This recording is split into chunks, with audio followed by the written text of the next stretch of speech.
بسم اللہ الرحمن الرحیم۔ السلام علیکم ورحمۃ اللہ وبرکاتہ۔ ناظرین گرامی، آج کی اس ویڈیو میں ہم آپ کو ان بدبخت مشرکین مکہ کے بارے میں بتانے جا رہے ہیں جو نبی کریم صلی اللہ علیہ وآلہ وسلم کا مذاق اڑانے میں ہر وقت پیش رہتے تھے اور حضور صلی اللہ علیہ وآلہ وسلم اور اللہ تعالیٰ کی آیات مبارکہ کا مذاق اڑاتے تھے۔ یہ حضور صلی اللہ علیہ وآلہ وسلم کا مذاق کیسے اڑایا کرتے تھے اور پھر ان کا انجام کیا ہوا، یہ آپ کو تفصیل سے بتائیں گے۔ ناظرین، نبی کریم صلی اللہ علیہ وآلہ وسلم اللہ تعالیٰ کے حبیب اور اللہ تعالیٰ کی محبوب ترین ہستی ہیں، اور اللہ تعالیٰ نے ایک حد تک تو ان مشرکین کو چھوٹ دی، لیکن جب وہ اپنی مکاریوں سے باز نہ آئے تو اللہ تعالیٰ نے ان کا ایسا انجام کیا کہ جس کے بارے میں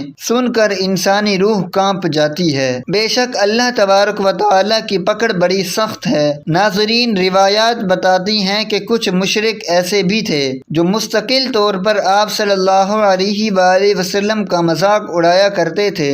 اللہ تعالیٰ نے ان کے بارے میں سورہ حجر میں یوں ارشاد فرمایا، یہ لوگ جو آپ پر ہنستے ہیں اور اللہ تعالیٰ کے سوا دوسروں کو معبود قرار دیتے ہیں، ان سے آپ کے لیے ہم کافی ہیں۔ دوستوں، ان مذاق اڑانے والوں میں ابو جہل، ابو لہب، عقبہ بن ابی معیط، حکم بن العاص بن امیہ جو حضرت عثمان رضی اللہ تعالی عنہ کا چچا تھا، اور عاص بن وائل شامل تھا۔ ابو لہب کی حرکات میں سے ایک حرکت یہ تھی کہ وہ آپ صلی اللہ علیہ وآلہ وسلم کے دروازے پر گندگی پھینک کر جایا کرتا تھا۔ ایک روزہ وہ وہی حرکت کر کے جا رہا تھا کہ اسے اس کے بھائی حضرت حمزہ رضی اللہ تعالی عنہ نے دیکھ لیا۔ حضرت حمزہ رضی اللہ تعالی عنہ نے وہ گندگی اٹھا کر فوراً ابو لہب کے سر پر ڈال دی۔ اس طرح عقبہ بن ابی معیط نبی کریم صلی اللہ علیہ وآلہ وسلم کے دروازے پر گندگی ڈال کر جایا کرتا تھا۔ عقبہ نے ایک روز آپ کے چہرہ مبارک کی طرف تھوکا، وہ تھوک لوٹ کر اسی کے چہرے پر آ پڑا۔ جس حصے پر وہ تھوک گرا وہاں کوڑ جیسا نشان بن گیا۔ ایک مرتبہ عقبہ بن ابی معیط سفر سے واپس آیا تو اس نے ایک بڑی دعوت دی۔ اس نے تمام قریشی سرداروں کو کھانے پر بلایا۔ اس موقع پر اس نے آپ صلی اللہ علیہ وآلہ وسلم کو بھی بلایا، مگر جب کھانا مہمانوں کے سامنے رکھا گیا تو آپ صلی اللہ علیہ وآلہ وسلم نے کھانے سے انکار کر دیا اور فرمایا، میں اس وقت تک تمہارا کھانا نہیں کھاؤں گا جب تک تم یہ نہ کہو کہ اللہ تعالیٰ کے سوا کوئی عبادت کے لائق نہیں۔ چونکہ مہمان نوازی عرب کے لوگوں کی خاص علامت تھی اور وہ مہمان کو کسی قیمت پر ناراض نہیں ہونے دیتے تھے، اس لیے عقبہ نے کہہ دیا کہ میں گواہی دیتا ہوں کہ اللہ کے سوا کوئی معبود نہیں۔ یہ سن کر آپ صلی اللہ علیہ وآلہ وسلم نے کھانا کھا لیا۔ کھانے کے بعد سب لوگ اپنے گھر چلے گئے۔ عقبہ بن ابی معیط ابی بن خلف کا دوست تھا۔ لوگوں نے اسے بتایا کہ عقبہ نے کلمہ پڑھ لیا ہے۔ ابی بن خلف اس کے پاس آیا اور بولا، عقبہ کیا تم بے دین ہو گئے ہو؟ جواب میں اس نے کہا، خدا کی قسم میں بے دین نہیں ہوا، یعنی مسلمان نہیں ہوا۔ بات صرف اتنی سی ہے کہ ایک معزز آدمی میرے گھر آیا اور اس نے کہہ دیا کہ میں جب تک اس کے کہنے کے مطابق توحید کی گواہی نہیں دوں گا وہ میرے یہاں کھانا نہیں کھائے گا۔ مجھے اس بات سے شرم آئی کہ ایک شخص میرے گھر آئے اور کھانا کھائے بغیر چلا جائے، اس لیے میں نے وہ الفاظ کہہ دیے اور اس نے کھانا کھا لیا، لیکن سچ یہی ہے کہ میں نے وہ کلمہ دل سے نہیں کہا تھا۔ یہ بات سن کر ابی بن خلف کو اطمینان ہوا اور اس نے کہا، میں اس وقت تک نہ اپنی شکل تمہیں دکھاؤں گا اور نہ تمہاری شکل دیکھوں گا جب تک تم نعوذ باللہ محمد صلی اللہ علیہ وآلہ وسلم کا منہ نہ چڑھاؤ، ان کے منہ پر نہ تھوکو، ان کے منہ پر نہ مارو۔ یہ بات سن کر عقبہ نے کہا کہ یہ میرا تم سے وعدہ ہے۔ اس کے بعد جب حضور نبی کریم صلی اللہ علیہ وآلہ وسلم اس بدبخت کے سامنے آئے، اس نے آپ صلی اللہ علیہ وآلہ وسلم کا منہ چلایا،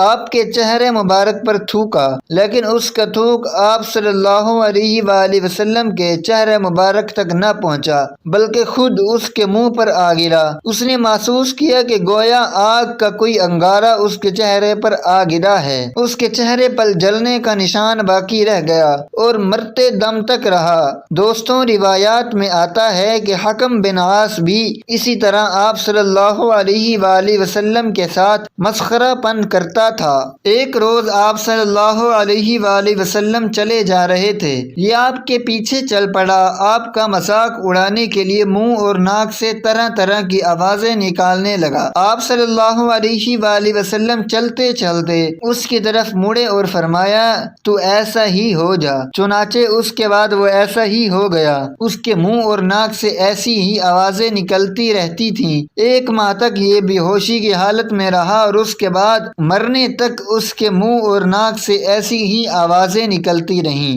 اسی طرح عاص بن وائل بھی آپ صلی اللہ علیہ وآلہ وسلم کا مذاق اڑایا کرتا تھا۔ وہ کہا کرتا تھا کہ محمد صلی اللہ علیہ وآلہ وسلم اپنے آپ کو اور اپنے ساتھیوں کو نعوذ باللہ یہ کہہ کر دھوکہ دے رہے ہیں کہ مرنے کے بعد دوبارہ زندہ کیے جائیں گے۔ خدا کی قسم، ہماری موت صرف زمانے کی گردش اور وقت گزرنے کی وجہ سے آتی ہے۔ ناظرین، کہتے ہیں کہ انہیں مذاق اڑانے والوں میں سے ایک اسود بن یغوث بھی تھا۔ یہ حضور صلی اللہ علیہ وآلہ وسلم کا ماموزاد تھا۔ جب بھی مسلمانوں کو دیکھتا تو اپنے ساتھیوں سے کہتا، دیکھو تمہارے سامنے روئے زمین کے وہ بادشاہ آ رہے ہیں جو کسریٰ اور کیسر کے وارث بننے والے ہیں۔ یہ بات وہ اس لیے کہتا تھا کیونکہ صحابہ کرام رضوان اللہ تعالی عنہم میں سے اکثر کے لباس پھٹے پرانے ہوتے تھے، وہ مفلس اور نادار تھے، اور آپ صلی اللہ علیہ وآلہ وسلم یہ پیش گوئی فرما چکے تھے کہ مجھے ایران اور روم کی سلطنتوں کی کنجیاں دی گئی ہیں۔ اسود آپ صلی اللہ علیہ وآلہ وسلم سے یہ بھی کہا کرتا تھا کہ محمد صلی اللہ علیہ وآلہ وسلم، آج تم نے آسمانوں کی باتیں نہیں سنائیں، آج آسمان کی کیا خبریں ہیں؟ دوستوں، کہا جاتا ہے کہ یہ اور اس کے ساتھی جب آپ صلی اللہ علیہ وآلہ وسلم کے صحابہ رضی اللہ تعالی عنہم کو دیکھتے تو سیٹیاں بجاتے تھے، آنکھیں مٹکاتے تھے۔ اسی قسم کا ایک آدمی نضر بن حارث تھا، یہ بھی آپ صلی اللہ علیہ وآلہ وسلم کا مذاق اڑانے والوں میں شامل تھا۔ ان میں سے اکثر لوگ ہجرت سے پہلے ہی مختلف آفتوں اور بلاؤں میں گرفتار ہو کر ہلاک ہوئے۔ انہی مذاق اڑانے والوں میں سے ایک حضرت خالد بن ولید رضی اللہ تعالی عنہ کا باپ ولید بن مغیرہ بھی تھا۔ یہ ابو جہل کا چچا تھا، قریش کے دولت مند لوگوں میں سے اس کا شمار ہوتا تھا۔ حج کے زمانے میں تمام حاجیوں کو کھانا کھلاتا تھا، کسی کو چولہا نہیں جلانے دیتا تھا۔ لوگ اس کی بہت تعریف کرتے تھے اور اس کے قصیدے پڑھتے تھے۔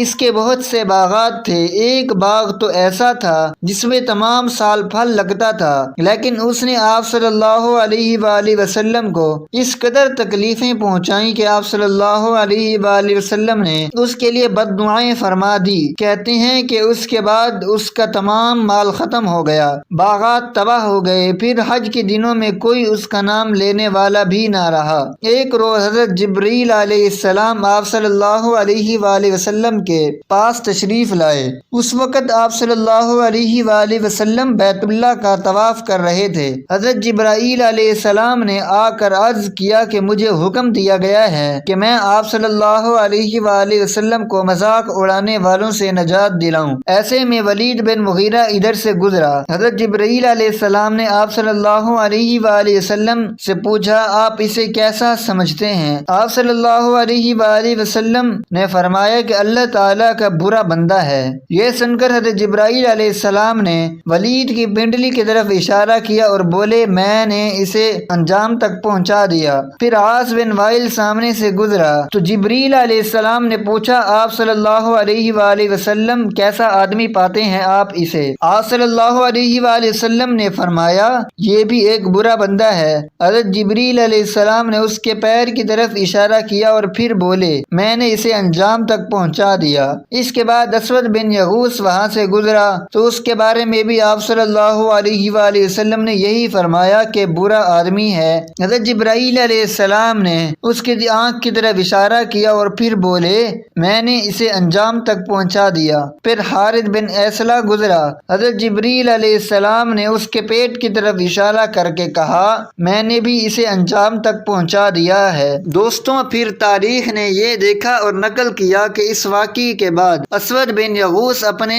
گھر سے نکلا تو اس کو لو کے تھپیڑوں نے جھلسا دیا، اس کا چہرہ جل کر بالکل سیاہ ہو گیا۔ جب وہ واپس اپنے گھر میں داخل ہوا تو گھر کے لوگ اسے پہچان نہ سکے، انہوں نے اسے گھر سے نکال دیا اور دروازہ بند کر دیا۔ اس کے ساتھ ہی وہ زبردست پیاس میں مبتلا ہو گیا، مسلسل پانی پیتا رہا یہاں تک کہ اس کا پیٹ پھٹ گیا اور اللہ کی پھٹکار کی وجہ سے اپنے انجام کو پہنچا۔ حارث بن ایسلہ کے ساتھ یہ ہوا ہے، اس نے نمکین مچھلی کھا لی، اس کے بعد اسے شدید پیاس نے آ لیا، وہ پانی پیتا رہا یہاں تک کہ اس کا پیٹ بھی پھٹ گیا۔ ولید بن مغیرہ ایک روز ایک شخص کے پاس سے گزرا، وہ شخص تیر بنا رہا تھا، اتفاق سے ایک تیر اس کے کپڑوں میں الجھ گیا۔ ولید نے تکبر کی وجہ سے جھک کر تیر نکالنے کی کوشش نہ کی اور آگے بڑھنے لگا تو وہ تیر اس کی پنڈلی میں چبھ گیا، جس کی وجہ سے زہر پھیل گیا اور وہ مر گیا۔ عاص بن وائل کے تلوے میں کانٹا چبھا، جس کی وجہ سے اس کے پیر پر اتنا ورم آ گیا کہ وہ چکی کے پاٹ کی طرح چپٹا ہو گیا۔ اسی حالت میں اس کی موت واقع ہو گئی اور یوں وہ جہنم واصل ہوا۔ اللہ سے دعا ہے کہ اللہ تعالی ہمارا خاتمہ ایمان پر فرمائے۔ ناظرین کمنٹ باکس میں اللہ تعالی کے 99 ناموں میں سے ایک نام ضرور ٹائپ کریں۔ شکریہ۔